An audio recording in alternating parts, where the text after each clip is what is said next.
Nearly a dozen plaques honoring Edmonton soldiers who died during the First World War have been stolen from a cemetery in Edmonton. CTV's Nav Sangha reports.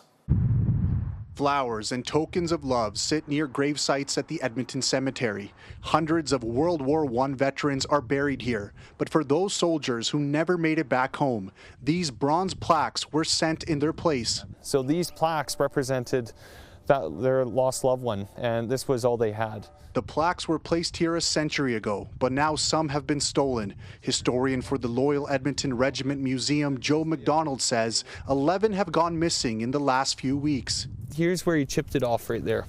And so you can see as soon as he chipped it off, he could have applied it out. The most recent theft from a gravesite for a father and son lost at war. McDonald carries the son Robert Belcher's picture and medals. During his first action back at Passchendaele, it happened to be the bloodiest day of the war. And unfortunately, Robert Belcher found himself in the front wave, and he was gunned down by German machine gun fire. The thief or thieves have been selling the plaques, according to McDonald, several showing up in antique stores and flea markets. Whatever it's worth in bronze, it's worth so much more historically, and especially to the family, but now more and more so to the city of Edmonton.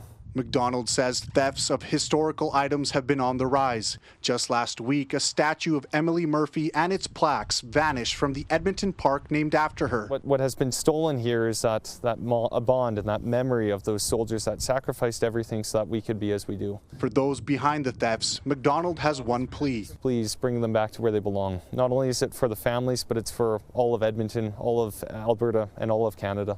The thefts have been reported to police. Nav Sangha, CTV News, Edmonton.